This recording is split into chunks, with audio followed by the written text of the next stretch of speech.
Baik, selamat malam. Nama saya Jen Novan dari Prodi S1 Informatika dengan NIM 11.4.004. Di video kali ini saya akan menjelaskan tentang perbaikan UTS ya, kode yang UTS kemarin. Di sini saya akan menjelaskan tentang cash flow, aplikasi cash flow. Di sini ada beberapa atribut yaitu ID, description, maksud saya ada beberapa package, yaitu package entities, ada repositories, juga ada service, view, types, and details. Jadi di sini entities itu fungsi utamanya representasi setiap objek di cash flow. Repositories itu untuk penyimpanan dan pengolahan data, service itu untuk logika bisnis dan validasi, sedangkan untuk views itu antarmuka pengguna atau CLI. Types itu untuk enumerasi IP dan sumber kas. Dan untuk util sendiri itu untuk utility seperti input user. Nah, di cash flow, kita bahas di cash flow ini, di sini ada beberapa atribut, yaitu atributnya adalah ID, ada ID, description, ada label, amount, type, and source, seperti itu.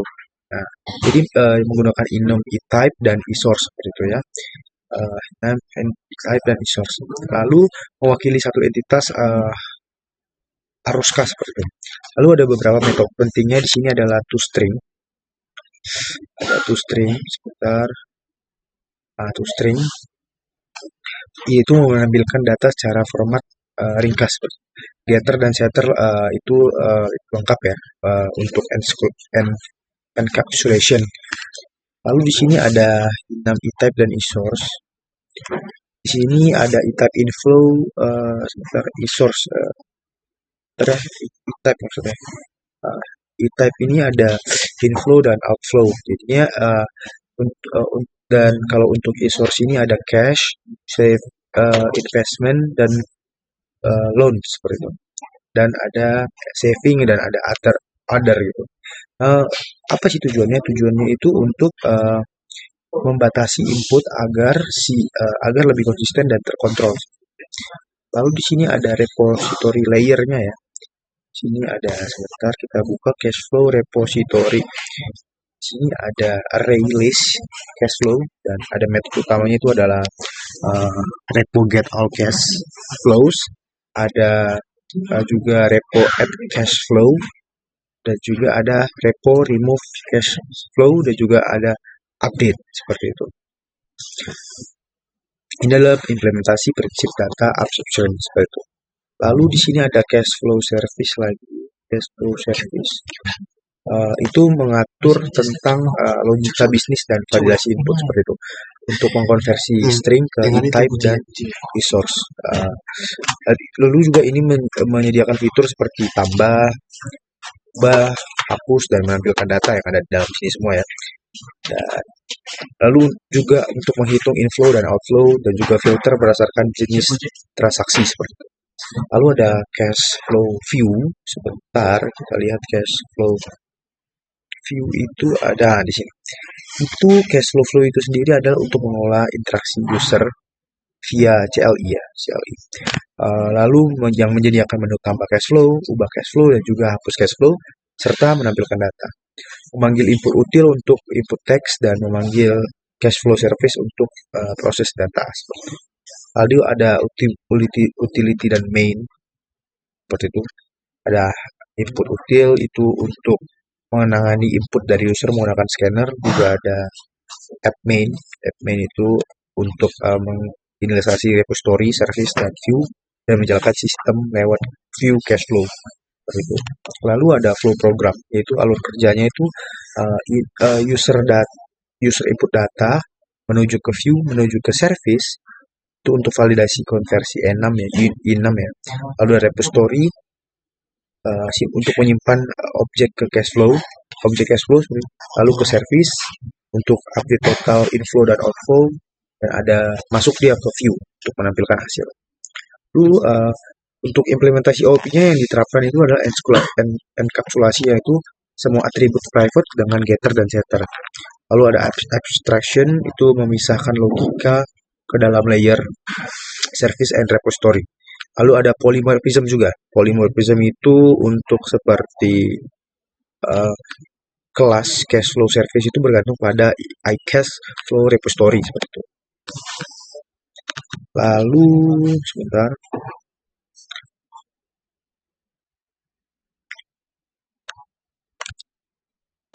Itu ada kesimpulannya adalah program ini mengimplementasikan prinsip OOP dan clean arsitektur modular yang perlu diperluas dan cocok untuk aplikasi keuangan sederhana.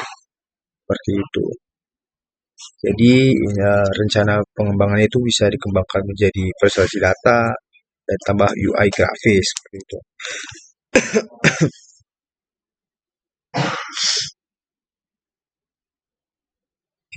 Bentar.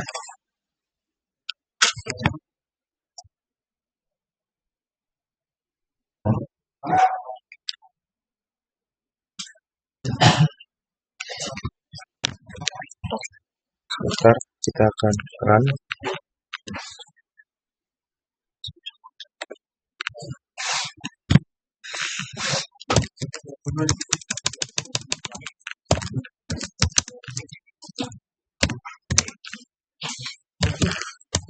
Output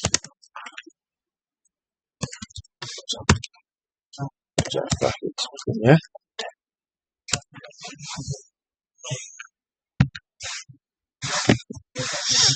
Lalu untuk kita apanya Java min-cp sebentar output dan app ya seperti namanya. Nah, di sini muncul beberapa menunya ya yang ada di dalam Telkom ini.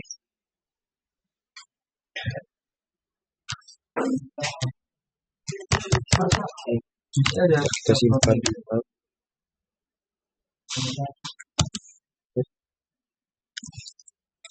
Kita bisa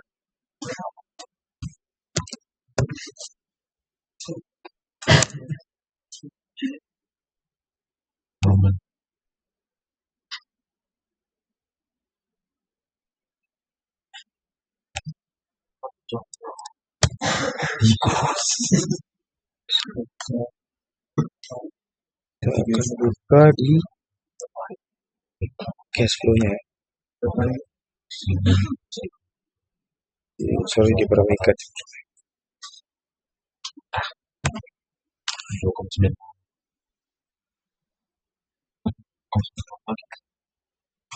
Sebentar.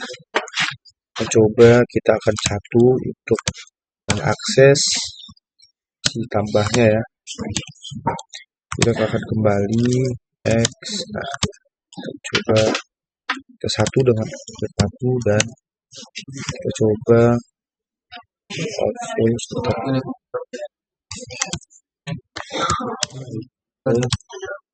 source-nya itu ini uang keluar ya, kita cash, uang cash yang keluar, lalu dengan label seperti ini. Description-nya adalah seperti ini. Coba dan amount-nya, jumlahnya itu ya, adalah segini. Nah, ini akan ditambahkan sebuah outflow yang berupa cash dengan apa tadi? Dengan labelnya ini dan description-nya ini dan dengan jumlahnya sebanyak ini seperti itu. Kita coba untuk terakhir ya, untuk percobaan inflow-nya saja. Coba satu, kita coba inflow seperti itu ya. Inflow untuk apanya itu others. Coba untuk labelnya adalah label, kita coba saja. Dan untuk description-nya dan untuk amount-nya, jumlahnya adalah nah, yang seperti itu. Kira-kira untuk selebihnya seperti itu saja, tidak banyak, hanya untuk inflow dan investment gitu. Kira-kira sama semua, dan untuk ubah hapus itu kira-kira semua sama. Baik, kira-kira segitu saja untuk presentasi saya malam ini.